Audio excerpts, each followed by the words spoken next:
रहस्य में साधु और चतुर सारस। एक और चित्र दोस्तों।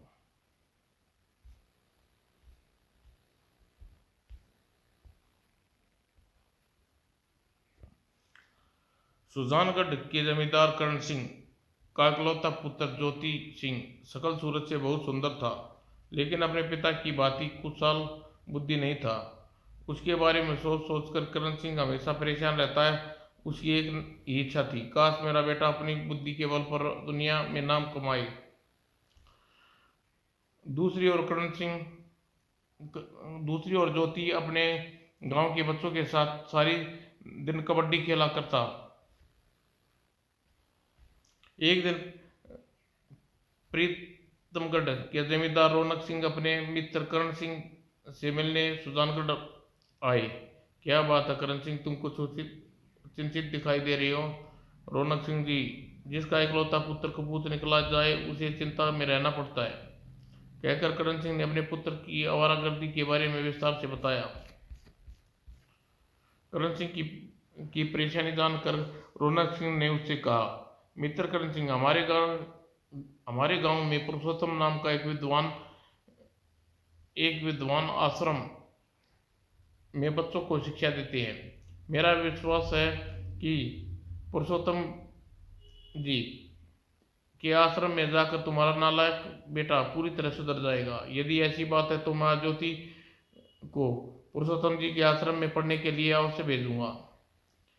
इस घटना के कुछ दिन बाद, गुरुदेव, मैं चाहता हूँ कि मेरे पुत्र ज्योति सिंह को आप शिक्षा दें। ठीक है जमींदार साहब, आप अपने पुत्र को हमारे यहाँ छोड़कर जा सकते हैं। 5 वर्ष बाद इससे शिक्षा पूर्ण हो जाएगी, शिक्षित कर देंगे। आश्रम में ज्योति सिंह को छोड़कर जाते समय करण सिंह ने उससे कहा, ज्योति, मैं तुम्हें एक ऐसे विद्वान के पास छोड़कर जा रहा हूँ जो तुम्हें हर विषय में निपुण कर देंगे। यहाँ दिल लगाकर पढ़ना और खूब मन लगाकर गुरुजी की सेवा करना। अच्छा पिताजी। ज्योति सिंह को वहां छोड़कर करण सिंह सुजानगढ़ वापस चले आए। जब पुरुषोत्तम जी ने ज्योति सिंह को पढ़ाना शुरू किया तो लेकिन ज्योति सिंह जान गए कि उसका पढ़ने में तनिक भी मन रुचि नहीं है। ज्योति सिंह तो पढ़ने में बिल्कुल भी ध्यान नहीं लगाता। इस प्रकार न पढ़कर यह मेरे नाम को बट्टा लगा देगा। यह सोचकर एक दिन पुरुषोत्तम ने ज्योति सिंह से पूछा, बेटा ज्योति सिंह, पढ़ने में तुम्हारा मन लगता नहीं है। जब तुम यह बताओ कि तुम्हारा मन किस कार्य में लगता है। गुरुजी, मेरा मन खेल कूद, शिकार खेलने में, पशु पक्षियों की बोली सीखने में लगता है। ठीक है, आज से तुम पशु पक्षियों की बोली समझना प्रारंभ करोगे। हम विश्वास है कि तुम पशु पक्षियों की भाषा जानकर जीवन में उन्नति और अग्रसर होगे। चू चू ची ची ची, बेटा चिड़िया कह रही है कि आओ दाना चुगने चले। ची ची ची ची, क्या चिड़िया चिड़े की बात का समर्थन कर रही है। उसी दिन ज्योति सिंह गुरु को पशु पक्षी की भाषा समझाने और शिक्षा देने लगा। जी गुरु जी। खाली समय वह खेल कूद में बिताता, कभी जंगल में शिकार करने जाता। इस प्रकार 5 वर्ष व्यतीत हो गए। एक दिन गुरु जी ज्योति सिंह से बोले, ज्योति सिंह, आज हमारी शिक्षा पूर्ण हो गई है, इसलिए आश्रम में तुम अपने घर जा सकते हो। अच्छा गुरु जी। पुरुषोत्तम जी के प्रणाम कर वह अपने घरों की ओर चल पड़ा। जब वह सुजानगढ़ पहुंचा तो पिता के पास गया। करण सिंह ने उसे पूछा, बेटा बताओ, क्या तुम सही पुरुषोत्तम जी से तुम्हें क्या क्या सीखा। पिताजी, पुरुषोत्तम से मैंने पशु पक्षी की भाषा समझना और ज्ञान प्राप्त किया। क्या तुमने अपने जीवन में कीमती 5 वर्ष जानवरों की भाषा सीखने में भी खराब किए हैं। जी पिताजी। तब तो मेरे तुम तब तो अब तेरे जैसे नालायक बेटे के लिए मेरे घर में कोई जगह नहीं है। मेरी आंखों से दूर हो जा। जैसी आपकी आज्ञा पिताजी। ज्योति सिंह से झुकाकर जाने लगा। पीछे पीछे करण सिंह ने कहा, जाते कहाँ हो, एक बात और सुनना, ताजा मूर्खता छोड़कर अक्लमंदी नहीं बने तब तक भूल कर भी घर में मुंह न करना। ज्योति सिंह घर से बाहर निकलकर सोचने लगा। बिना सोचे समझे घर से निकल आया। अब जाऊं तो कहाँ जाऊं। जब कुछ समझ में नहीं आया तो वो गांव से बाहर की ओर चल दिया।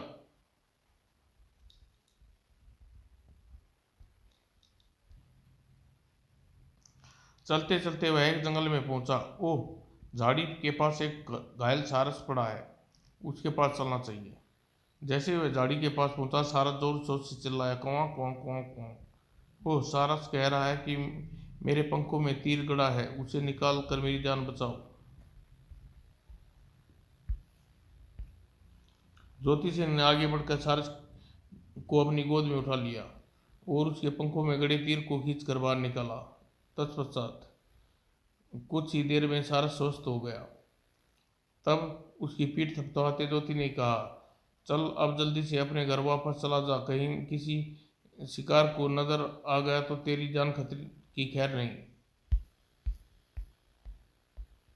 अगले ही पल, आज मैंने जो अच्छा काम किया, यदि जानवर की पशु पक्षी भाषा नहीं सीखता तो आज मुसीबत में फंसे सारस की जान कैसे बचाता। अब ज्योति वहां से आगे चल पड़ा। अभी कुछ ही आगे गया था, जंगल की बस्ती में कुछ दूर खाली झोपड़ी नजर आई। यह खाली झोपड़ी झोपड़ी खाली पड़ी है, मुझे सिर छिपाने के लिए कोई आसरा चाहिए, क्यों ना मैं इसी झोपड़ी में रहने लगूं। ज्योति का झोपड़ी में पहुंचकर जल्दी ही उसकी सफाई की। झोपड़ी दैनिक दिनचर्या का सारा सामान रखा हुआ था।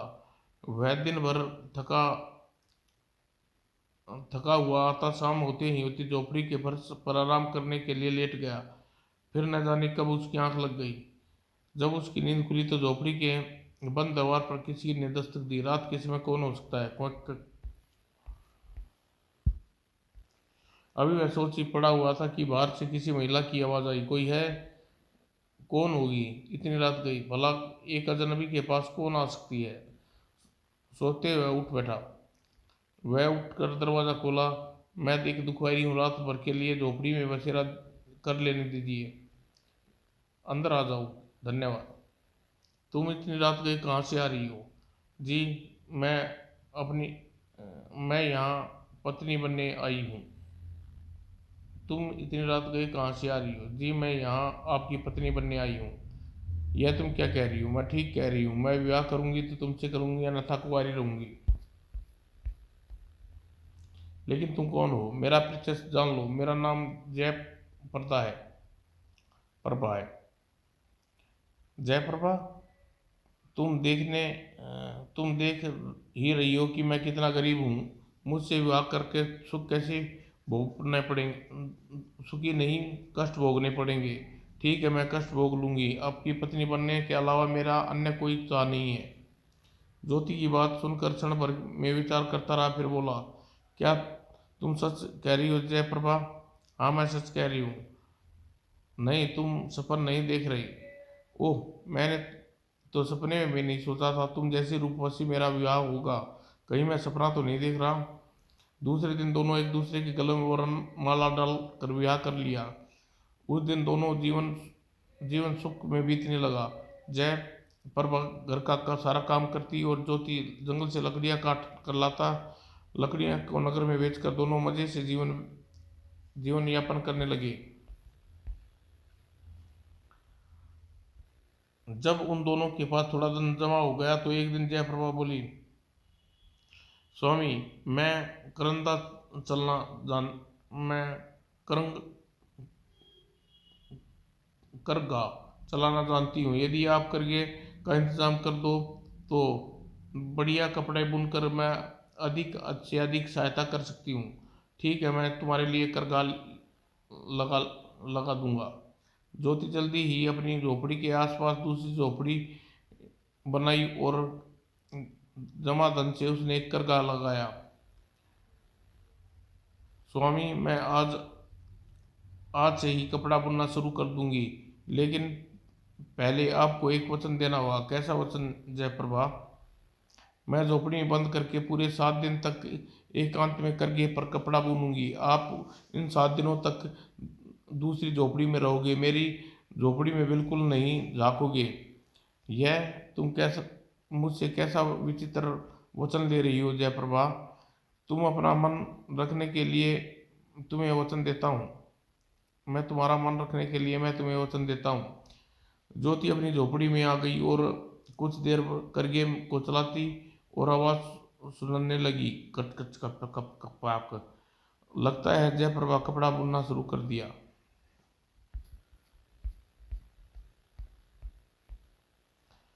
करगे के चलने की आवाज़ वातावरण में 6 दिन तक गूंजती रही। 7वें दिन जयप्रभा झोपड़ी का दरवाजा खुला और हाथ में बना हुआ वस्त्र लिए जयप्रभा झोपड़ी से बाहर निकली। जयप्रभा पिछले कुछ पहले से कुछ दुबली लग रही है। लगता है कपड़े तैयार करने में काफ़ी मेहनत करनी पड़ी है। ओह, तुम बहुत अच्छा कपड़ा बुन लेती हो जयप्रभा। ऐसा बढ़िया बुना हुआ कपड़ा मैंने पहले कभी नहीं देखा। व्यर्थ में बड़ाई करने रहने दीजिए। जाइए, आप शहर जाकर यह कपड़ा बेच आइए। ठीक है, मैं अभी शहर जाता हूँ। एक बात ध्यान रखना, कपड़ा पूरा 100 मोहरे से कम न बेचना। ज्योतिष अधिक समय बुना हुआ कपड़ा लेकर शहर गया। ज्योति उसी समय, आह कैसा सुंदर कपड़ा है। ऐसा बढ़िया कपड़ा पहले कभी बाजार में नहीं देखा। ये भाई, यह कपड़ा कितने का दोगे? यह कपड़ा पूरी 100 मोहरों का है। यह सुनकर लोग चौंके। अरे, इतना महंगे दाम? कपड़ा अच्छा है पर दाम ज़्यादा है। इतना कीमती कपड़ा कौन खरीद सकता है भला? लोगों की भीड़ घिरे धीरे धीरे पास से छट गई। तभी उस नगर का राजा एक कर्मचारी उधर से गुजरा। ज्योति के पास वह कपड़ा देखकर वह चौंका। ओह, इतना सुंदर कपड़ा! ऐसा बढ़िया कपड़ा तो मैंने पहली बार देखा है। राजा को यह कपड़ा जरूर दिखाना चाहिए। राजा ने कर्मचारी ज्योति से बोला, तुमने कपड़े को हमारे राजा के सिवा कोई और नहीं खरीद सकता, और मेरे साथ राजमहल चलो चलो। राजा ने कपड़ा देखा और खुशी से चौंका। यह कपड़ा सारस के पंखों से बने हुए संसार भर में खोजने से भी ऐसा कपड़ा नहीं मिलेगा। राजा ने ज्योति से कपड़ा ले लिया और 100 मोहरें देते हुए बोला, लो भाई, ये 100 मोहरें लो। ऐसा कपड़ा फिर लेकर आना। जो आज्ञा महाराज। आखिरकार मैंने कपड़ा जयप्रभा के कई अनुसार 100 मोहरे का बेचा। जयप्रभा यह बात को सुनकर खुश होगी। जब वह अपनी झोपड़ी के बाहर पहुंचा तो शाम को वह बाहर से ही चिल्लाया, जयप्रभा, मैं कपड़ा बेच आया हूँ। जयप्रभा आवाज सुनकर जयप्रभा झोपड़ी से बाहर आई। जयप्रभा, इस पैसे पैसे से बहुत अच्छा घर बनाएंगे, जैसी आपकी इच्छा स्वामी। जयप्रभा, राजा ने कहा है कि उसे वैसा ही कपड़ा चाहिए। क्या तुम बिल्कुल वैसा ही कपड़ा बुन सकती हो? क्यों नहीं, आपकी खुशी में ही मेरी खुशी है। लेकिन आपको पहले की तरह याद रखना होगा, कपड़ा बुनने बीच में आप मेरी झोपड़ी के अंदर नहीं आएंगे। मुझे यह बात अच्छी तरह याद है जयप्रभा। अगली सुबह जयप्रभा कपड़ा बुनने के लिए अपनी झोपड़ी में चली गई। खट खट खट खट खट। दूसरे दिन ज्योति अपनी झोपड़ी के बाहर बैठा तो एक बूढ़ा आदमी उसके पास आकर बोला, सुना है तुम्हारी पत्नी एक कपड़ा बुना है जिसे तुम राजा के पास लेकर 100 मोहरे में बेच दिया। हाँ, आपने ठीक सुना। यह भी सुना है तुम्हारी पत्नी ने फिर कपड़ा बुनना शुरू कर दिया। हाँ, लेकिन तुम यह सब क्यों पूछ रहे हो? भाई, मैं बस्ती का रहने वाला रामू जुलाहा हूँ। मैंने भी कपड़ा बुनना चाहता हूँ जिसे बेचने पर मुझे भी 100 मोहरे मिले। क्या तुम मुझे दिखा सकते हो कि तुम्हारी पत्नी किस प्रकार कपड़ा बुनती है? नहीं, तुम अभी वह कपड़ा नहीं देख सकते। थोड़े दिनों बाद वह कपड़ा पूरा हो जाएगा, तब दिखा दूंगा। ठीक है भाई, जैसी तुम्हारी मर्जी, कहकर रामू जुलाहा वापस चला गया। रामू के जाने के बाद सहसा ज्योति को एक ख्याल आया। यह बात तो कभी मेरे ख्याल में नहीं आई कि जयप्रभा सूत कपास के बिना इतना बढ़िया कपड़ा कैसे बुन लेती है। जरा देखूं, भी झोपड़ी के भीतर जाकर देखूं जयप्रभा किस प्रकार कपड़ा बुनती है। यह सोच कर वह उठा और जयप्रभा की झोपड़ी की ओर चल दिया। जैसे ही उसने झोपड़ी की छोटी दरार से अंदर झाँका, बुरी तरह चौंका। ओह, अंदर जयप्रभा तो नहीं, बल्कि एक सारस अपनी पंखों से खून से करगे में कपड़ा बुन रहा है।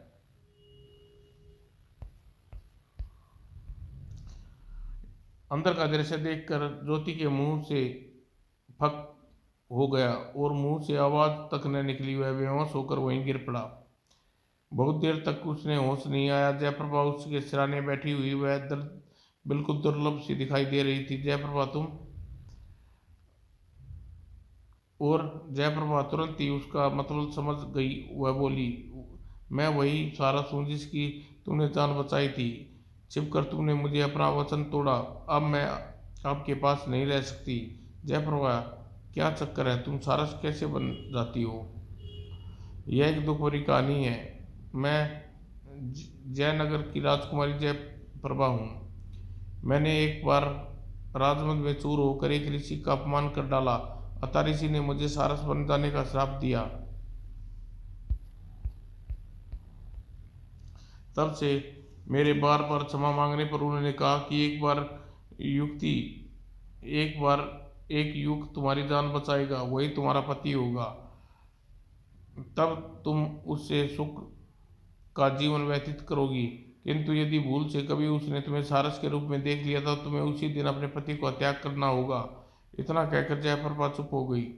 फिर ठंडी सांस लेकर पुनः बोली, स्वामी, मैं चाहती थी कि जीवन पर्यंत आपकी सेवा करूं, लेकिन आपने चोरी से मुझे कपड़ा बुनने देख कर अनर्थ कर दिया। अब मैं आपके पास से जा रही हूँ, लेकिन तुम जयप्रभा, तुम जाओगी कहाँ? स्वामी, मैं अब मानव जीवन स्वामी, मैं अब मानव रूप में कभी परिवर्तन नहीं हो सकती और सारस बनकर जीवन पर्यंत आकाश में चक्कर काटती रहूंगी। अब यही मेरा भाग्य है। ओह! ज्योति उदास हो गई। तब जयप्रभा ने ज्योति से कहा, स्वामी, मेरे जाने के बाद आप उस झोपड़ी में जाना जिसमें कपड़ा बुन रही थी। उस कपड़े में मैंने आपके लिए बहुत भेंट छोड़ी है, उसे अपने आप स्वीकार कर लेना। और इतना कहकर जयप्रभा दो कदम पीछे हटी और एकदम सारस में परिवर्तन हो गई। फिर सारस गर्दन सीधी की, पंख फैलाए और सीधे आसमान में उड़ गया। आकाश में उड़कर सारस क्षण भर में को रुका और आकाश में ही ज्योति के 3-4 चक्कर लगाए। फिर दुख भरी आवाज में कां कां करता हुआ आकाश में तेजी से उड़ गया। कां कां कां। मैंने क्या किया? अपने पैरों पर स्वयं को लाड़ी मार ली। मैंने चोरी से जयप्रभा को देखता न मुझे इस प्रकार छोड़कर जाती।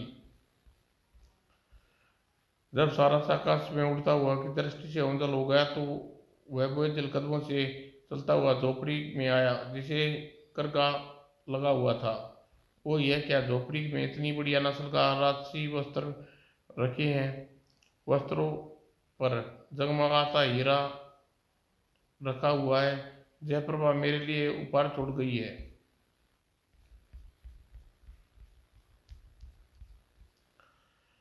ज्योति ने वस्त्र पर रखा हीरा उठाकर अपने पास रख लिया और अधबुना कपड़ा, राजसी वस्त्रों और घोड़ा अपने साथ लेकर घोड़े झोपड़ी से बाहर निकला। अब मैं यहाँ रहूँगा। यहाँ रहकर हर समय मुझे जयप्रभा की याद आएगी। और ज्योति उसी समय घोड़े पर बैठा और वहां से चल पड़ा। एक बार फिर बेसहारा हो गया हूँ। चलते चलते वह एक ऋषि के आश्रम में पहुंचा। आश्रम में पहुंचकर मुझे ऋषि के दर्शन करने चाहिए। क्या पता ऋषि के दर्शन करके उदित मन को शांति मिल जाए। यह सोचकर ज्योति घोड़े से उतरकर आश्रम के स्वामी ऋषि संपूर्णानंद के पास पहुंचा। चिरंजीव वत्स, कौन है? प्रणाम गुरुदेव। ऋषिवर, मैं बहुत दुख भरी कहानी है मेरी। मेरे पिता रुष्ट होकर मुझे घर से निकाल दिया और मेरी पत्नी मुझे छोड़कर चली गई। ज्योति ने दुखी मन से संपूर्णानंद को ऋषि को अपनी राम कहानी बताई। उसकी कहानी जानकर पश्चात ऋषि बोले, ज्योति सिंह, तुम एक पुरुष हो, कठिनाइयों से जूझना तुम्हारा पुरुषार्थ। अतः दुखी न होकर कठिनाइयों का सामना करो। ऋषि, और आप ही बताइए मैं क्या करूं? ज्योति, तुम बहुत भोले हो। तुम इस दुनिया में अगर चैन से रहना चाहते हो तो थोड़ा व्यवहारिक बनना सीखो, थोड़ा चालाकी से काम लेना सीखो। मैं कुछ समझा नहीं गुरुदेव। अच्छा, अब यह बताओ कि तुम्हें ध्येय क्या है? ऋषि, और मैं चाहता हूँ कि मैं एक बड़ा आदमी बनूं और शान से अपने पिता के पास वापस लौटूं। यह सुनकर संपूर्णानंद ऋषि सोच में पड़ गए और फिर सोच कर बोले, ज्योति जरा अपना सीधा हाथ दिखाना। उसकी हाथ की रेखाएं देखकर ऋषि चौंके। ओह, तुम्हारे भाग्य में तो राजसी सुख लिखा है। सिद्धि, तुम्हारा विवाह चंदनगढ़ की राजकुमारी चंदनलता के से होगा। ये आप क्या कह रहे हैं ऋषिवर? मैं कंगाल भला चंदनगढ़ की राजकुमारी का विवाह कैसे कर सकता हूँ? क्या राजा भोज गांगुतिली? ऐसा ना कहो ज्योति, होने को कोई नहीं टाल सकता। तुम्हारा विवाह चंदन लता के साथ अवश्य होगा, लेकिन इसके लिए तुम्हें झूठ व थोड़ी अकल से काम लेना होगा। माँ आपकी बात का मतलब नहीं समझा ऋषिवर। ज्योति बेटा सुनो, मेरे आश्रम से बाहर एक सप्ताह नीलमणि नाम का एक व्यापारी व्यापार करने चंदनगढ़ के राजा के पास जाता है। तुम आश्रम के बाहर से उसे मिलोगे और जैसा मैं कहूँ वैसा वैसा ही तुम उससे कहोगे। बताइए ऋषिवर, मुझे कि उनसे क्या कहना है। तब ऋषि संपूर्णानंद ने उसे एक योजना बताई और कहा, ज्योति, मैं एक ऋषि होते हुए भी तुमसे झूठ बोलने को कह रहा हूँ। यह धर्म के विरुद्ध है। चूंकि तुम्हारे हाथ में राजकुमारी से विवाह का योग लिखा है, इस कार्य को सिद्ध करने के लिए मुझे थोड़ा झूठ भी सहारा लिया तो अनु अनुचित न होगा। जी गुरुदेव। दूसरे दिन व्यापारी नीलमणि आश्रम के पास से गुजरा। राजसी वस्त्र पहने ज्योति घोड़े से उतरा, उससे मिला। कौन हो तुम? राजसी वस्त्र पहने होने के कारण ज्योति नीलमणि को किसी देश का राजा समझकर हाथ जोड़कर बोला, महाराज, मैं परदेशी हूँ नीलमणि। व्यापार के सिलसिले में हर सप्ताह चंदनगढ़ के राजमहल चंदन सिंह के पास जाया करता हूँ। तुम चंदन नगर के राजा के पास जा रही हो तो उसे यह हीरा हमारी ओर से उपहार देना।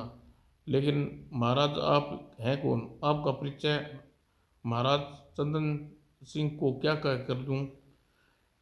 हम सुजानगढ़ के राजकुमार ज्योति, यही हमारा परिचय।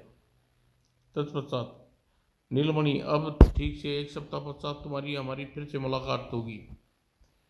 तब नीलमणि ज्योति से विदा लेकर चंदनगढ़ की ओर चल दिया और ज्योति संपूर्णानंद के ऋषि के आश्रम में लौट आया। ऋषि, आपके कहे अनुसार मैंने नीलमणि को कह दिया। ठीक है, एक सप्ताह बाद जब नील चंदन सिंह होकर इधर से गुजरेगा तो तुम उनसे फिर मिलना। दूसरी ओर, महाराज सुजानगढ़ के राजकुमार ज्योति सिंह ने आपको उपहार में यह हीरा भेजा है। ओह, इस हीरे में तो बहुत चमक है। राजा चंदन सिंह ने बहुत से राज दरबार के जोरी को बुलाकर हीरा दिखाया। हीरे की परख करने जोरी ने राजा से कहा, महाराज, यह हीरा बहुत बेशकीमती है। पृथ्वीलोक का तो मालूम नहीं होता। अच्छा। राजा चंदन सिंह ने नीलमणि से कहा, नीलमणि, क्या तुम सुजानगढ़ के राजकुमार ज्योति सिंह से फिर मिलोगे? जी महाराज। सुनकर चंदन सिंह ने गले में पड़ी हुई सच्चे मोतियों की माला उतारी और उसे नीलमणि की ओर बढ़ाते हुए कहा, नीलमणि, यह तुम राजकुमार ज्योति सिंह से मिलो तो यह माला उन्हें हमारी तरफ से भेंट दे देना। जो आज्ञा महाराज। पूरे एक सप्ताह बाद चंदनगढ़ में अपना सामान बेचने के पश्चात व्यापारी नीलमणि चंदनगढ़ से चल पड़ा और संपूर्णानंद ऋषि के आश्रम में ज्योति उसकी पुनः मुलाकात हुई। राजकुमार चंदन सिंह ने आपको यह माला उपहार में दी है। ज्योति ने वह माला उससे ले ली और पूछा, नीलमणि, तुम कब आओगे? राजकुमार, अब सुगंधपुर व्यापार करने जाऊंगा और एक सप्ताह बाद फिर चंदन आऊंगा। ठीक है, एक सप्ताह बाद चंदनगढ़ जाने से पहले मुझे इसी स्थान पर मिलना। जो गया राजकुमार, कहकर नीलमणि वहां से चला गया। ठीक है, एक सप्ताह बाद नीलमणि चंदनगढ़ जाने के लिए उधर से गुजरा। प्रणाम राजकुमार। प्रणाम नीलमणि। कहिए राजकुमार जी, मुझे क्या क्या है? नीलमणि, तुम हमारा यह घोड़ा ले जाओ और इसे हमारी ओर से राजा चंदन सिंह को उपहार में देना। कहकर ज्योति सिंह ने अपने घोड़े की लगाम नीलमणि को थमा दी। तब नीलमणि ज्योति सिंह को घोड़ा लेकर चंदनगढ़ की ओर चल पड़ा। चंदनगढ़ पहुंचकर उसने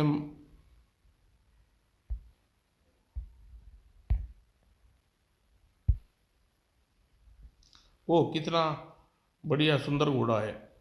चंदन सिंह ने उसी समय शाही घुड़सवार से रईस को घोड़े का निरीक्षण के लिए बुलाया।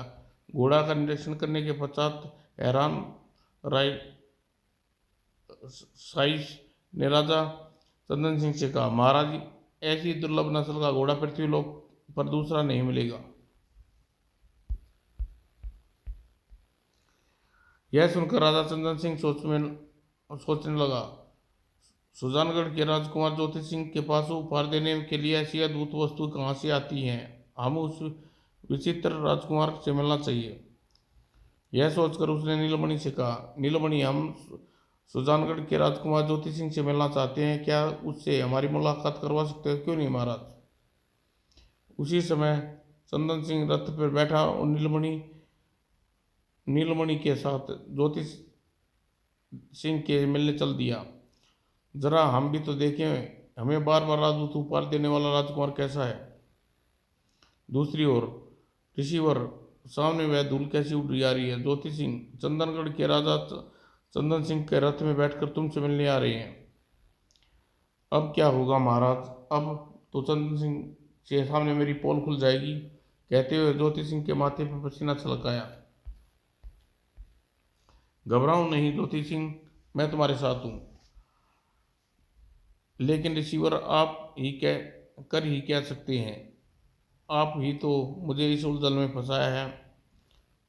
अब मैं तुम्हें इस उलझन से निकालूंगा ज्योति सिंह, बस तुम एक पल के लिए अपनी आंखें बंद कर लो।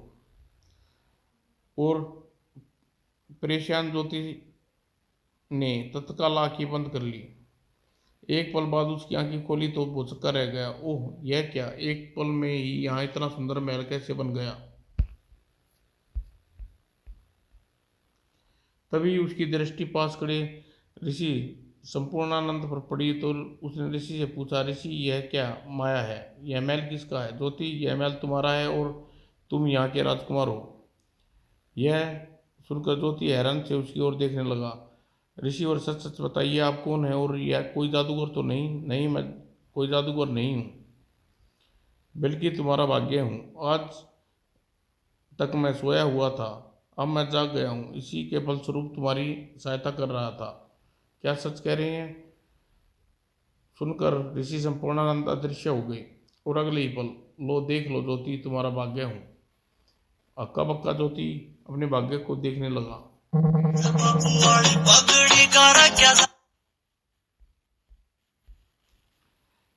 यह हालत देखकर भाग्य ने उसे समझाया।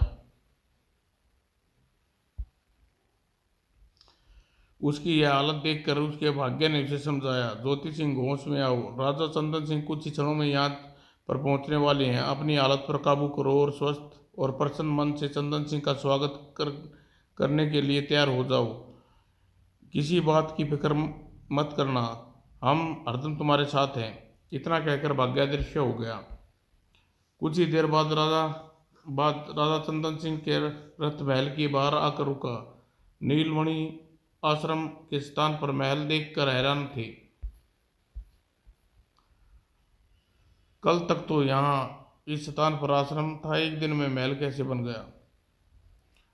ज्योति सिंह ने आगे बढ़कर नीलमणि और राजा चंदन सिंह का स्वागत किया। राजकुमार ज्योति सिंह आप लोगों का स्वागत करता है, आइए महल में चलिए। ज्योति सिंह आदर से दोनों को महल में ले गए और चंदन सिंह महल की भव्यता देखकर संबित सा रह गया। ऐसा सुंदर महल हमारा भी नहीं है। ज्योति सिंह बड़े प्रेम से उन दोनों को आदर सहित संस्कार किया। तत्पश्चात राजकुमार ज्योति सिंह, हम आपसे कुछ कहना चाहते हैं। कहिए महाराज। मैं अपनी पुत्री चंदनलता का विवाह तुम्हारे साथ करना चाहता हूँ। मैं आपके आदेश को टालूंगा नहीं महाराज। और शुभ बेला पर धूमधाम से राजकुमारी चंदनलता का विवाह ज्योति सिंह के विवाह संपन्न हो गया। एक दिन ज्योति सिंह का भाग्य राजा चंदन सिंह के सामने प्रकट हुआ। राजा, मैं ज्योति सिंह का भाग्य हूँ, आपसे कुछ कहना चाहता हूँ, कहिए।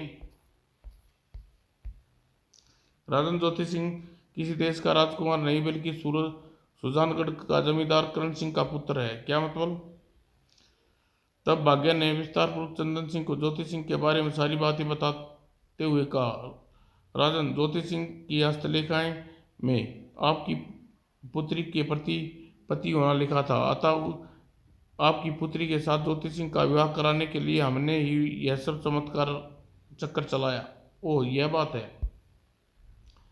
कुछ सोचकर चंदन सिंह ने ज्योति सिंह के भाग्य से कहा, जो हुआ ठीक हुआ। राजकुमारी चंदनलता हमारी इकलौती पुत्री है, इसलिए हमें के बाद उसकी पति ज्योति सिंह चंदनगढ़ का राजा बनेगा। मुझे तुम्हारी बात सुनकर खुशी हुई महाराज। इतना कहकर भाग्य अदृश्य हो गया। तब राजकुमार चंदन लता को साथ लेकर ज्योति सिंह राज एक दिन सुजानगढ़ में अपने पिता जमींदार करण सिंह के पास पहुंचे। पुत्र को सारी बात जानकर पश्चात वह खुश होकर ज्योति सिंह से बोले, अब मैं फकर से लोगों से कह सकता हूँ कि तुम जैसा होनहार बेटा का पिता हूँ। ज्योति सिंह अपने पिता को भी साथ लेकर चंदनगढ़ गया और पूरा अपने परिवार के साथ रहने लगा। समाप्त हो।